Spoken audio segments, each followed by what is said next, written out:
Hello everybody, I am Evelil and I will tell you one story of a good viewing. It was on a chilly autumn night when the world witnessed an event that defied every law of nature. The spaceship Odyssey had returned from an expedition to the outer fringes of our solar system. At first, the crowds outside the landing site erupted in cheers, their hearts brimming with hope and pride for the brave souls who had ventured into the unknown. But soon an unsettling change took hold. The returning astronauts, once celebrated as heroes, began speaking in a language no one could decipher, a guttural tongue that seemed to seep from the depths of a cosmic abyss. Captain Elias Mercer, the mission leader, had always been a bastion of calm determination. Yet in the days following their return, his once warm eyes were replaced by a void of haunting emptiness. When he spoke, his voice carried an uncanny, layered quality, as though each word were imbued with a secret echo of the universe. His speech was distorted and sibilant, reminiscent of soft-wind murmurings in a long-forgotten corridor. It was as if the very fabric of space had invaded his soul, leaving behind a chilling residue of something ancient and malevolent. Amid the disconcerting chatter, one man stood apart. Lieutenant Jonah Keene refused to speak. Unlike his comrades who chanted cryptic phrases in a tongue that defied all known languages, Jonah's silence was unnerving. When questioned, he would only offer a vacant stare and a slow, deliberate nod as if he bore witness to truths too monstrous for words. In his eyes flickered the terror of unspoken secrets, and in the depths of his silence lay the grim knowledge of what they had encountered beyond the familiar stars. The initial jubilation of reunion soon melted into an oppressive tension that blanketed the facility like a shroud. Family members, scientists, and government officials huddled together, desperate to piece together the puzzle of what had transpired during that ill-fated journey. Rumors swirled wildly, some insisted it was post-traumatic shock, while others whispered of extraterrestrial influence.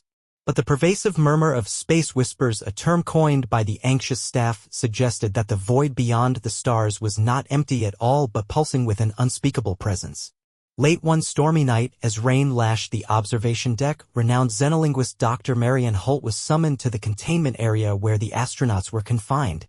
With trepidation knotting her stomach, she stepped into a room lit only by erratic, flickering fluorescent lights. There, the astronauts huddled in a circle, their eyes reflecting an otherworldly sorrow, a sorrow that spoke of being caught between two realms, the tangible world of Earth and a spectral domain governed by ancient forces. Dr. Holt began recording their disjointed utterances, noting that the syllables vibrated with a resonance that seemed to mirror the distant hum of cosmic winds. As she listened, an overwhelming dread crept over her. Suddenly, an unearthly sound pierced the silence, a dissonant chorus neither mechanical nor natural. It reverberated from the very walls of the facility, as if the structure itself were whispering secrets from the void. In that moment, alarms blared and panic surged. Security scrambled, desperate to contain a threat they could neither see nor comprehend. In the midst of this chaos, Lieutenant Keene stood motionless, his gaze fixed on something unseen. For a heartbeat, it was as if he were the only soul awake, an unwilling sentinel privy to a cosmic horror beyond human ken. He seemed to draw strength from a memory marred by unspeakable sights, while his fellow astronauts, entranced by the alien cadence of their recitations, muttered in a trance-like state as if reciting a dark incantation. Then came a violent jolt that shook the entire facility. The building groaned under an unseen pressure and the ground trembled as if protesting an intrusion from another dimension. In that terrifying moment, Dr. Holt's recordings captured a new, crystalline sound, a whisper, delicate yet imbued with the gravity of the cosmos. This single word, repeated over and over, sent shivers down the spines of everyone present. As the lights gradually died, plunging the room into suffocating darkness, a blood-curdling cry erupted from deep within the corridors, a cry that echoed of unspeakable anguish and cosmic despair. Within the enveloping blackness, Lieutenant Keene appeared to commune with an unseen force.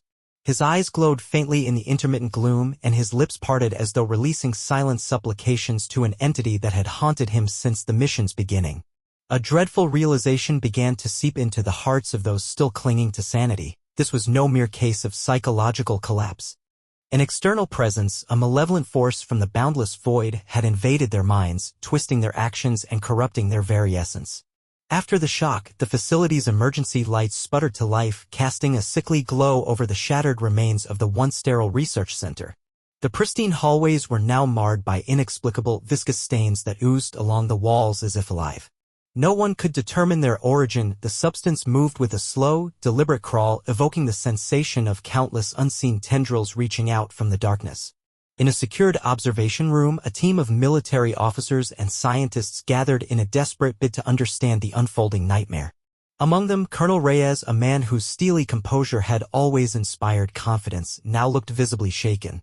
His eyes darted frantically as he tried to reconcile the fragments of evidence with a reality that had rapidly spiraled into madness.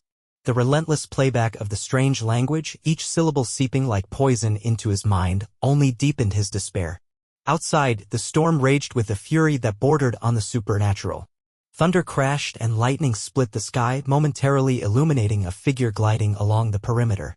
Clad in shifting darkness, the figure's form defied logic, and its presence confirmed the unthinkable. The sinister entity behind the whispers had materialized within the facility, or perhaps it had been lurking in the collective shadows all along. Deep within the labyrinthine corridors of the containment zone, as his fellow astronauts continued their eerie recitations, Lieutenant Keene felt an irresistible pull toward a sealed chamber he once assumed was merely a storage room. The heavy door stood ajar, releasing a faint, pulsating glow that beckoned him closer. With each cautious step, the floor beneath him seemed to pulse with the rhythm of an ancient, cosmic drum, a heartbeat from a realm beyond mortal comprehension. Inside the chamber lay objects that defied explanation, flickering holographic panels displaying celestial horrors, a universe collapsing in on itself, galaxies spiraling into oblivion, and twisted visages of agony and ecstasy intermingled in a dance of cosmic dread.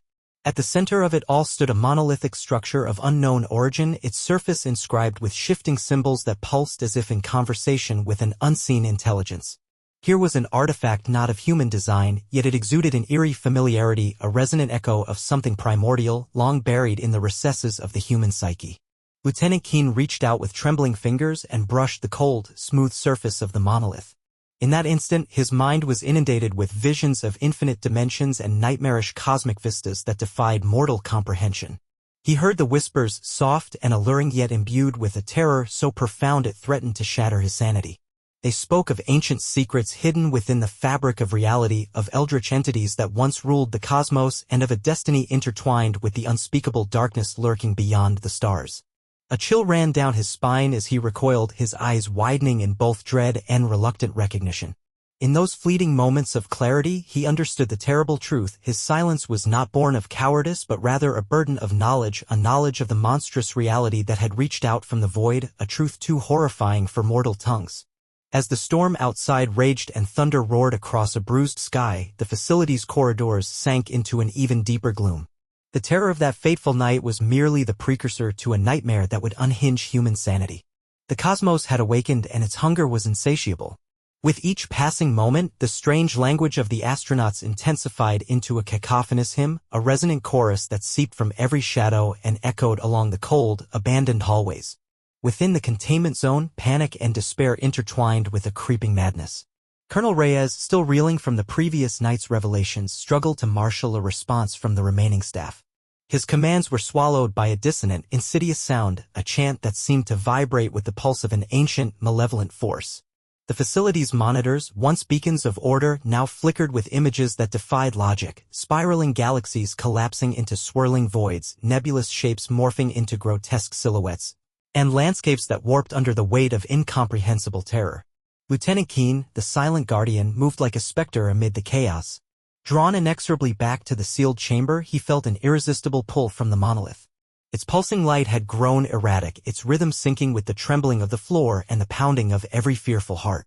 His eyes, now resolute despite the terror they conveyed, held a spark of defiance. A final ember of human determination that refused to be extinguished by the encroaching darkness. In a dim laboratory adjoining the chamber, Dr. Holt clutched her recording device as it emitted a low, mournful hum. Frantic notes scrawled on sheets of paper revealed a chilling pattern.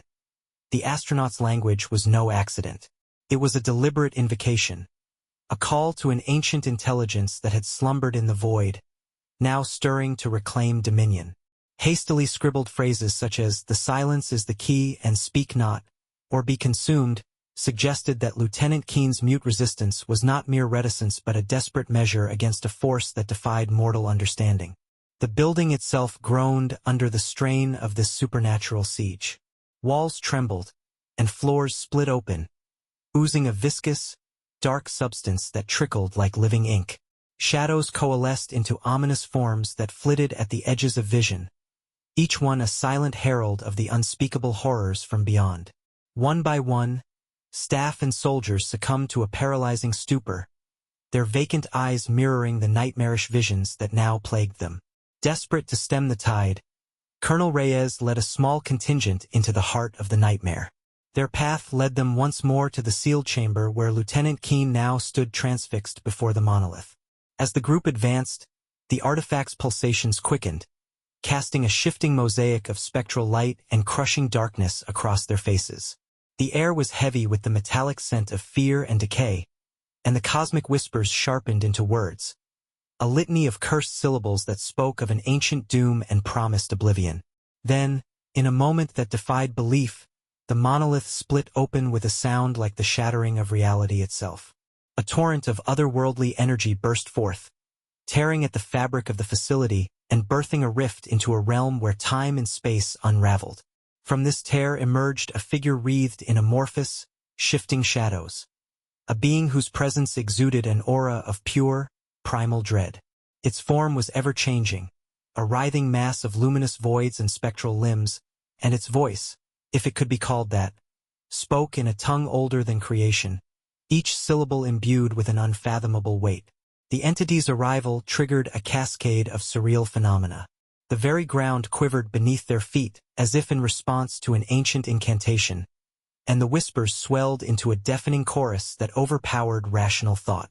Colonel Reyes, his heart pounding in his ears, could only watch in abject horror as the entity's tendrils of energy reached out to assimilate every shred of matter and mind.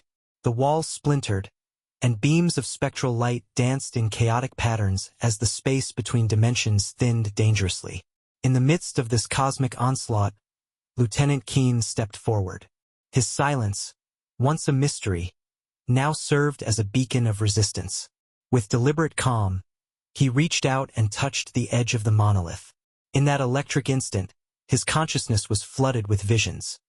Swirling galaxies, unnameable horrors lurking in the black void, and a destiny inexorably bound to the ancient force now unchained.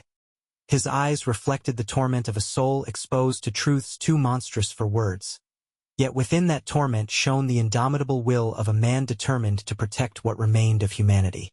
As the alien entity's tendrils entwined with the very essence of the facility, the remaining survivors clung to a fragile hope. Dr. Holt's recordings crackled and sputtered, capturing one final, agonized syllable, a death knell that marked the culmination of the cosmic invasion. The sound reverberated through the corridors and into the hearts of all who heard it, heralding a moment when the boundary between the known world and the abyss collapsed entirely. In the wake of the entity's retreat, the facility was left a shattered husk, a battleground between cosmic malevolence and human tenacity. The whispers fell silent, replaced by an oppressive void that promised no reprieve.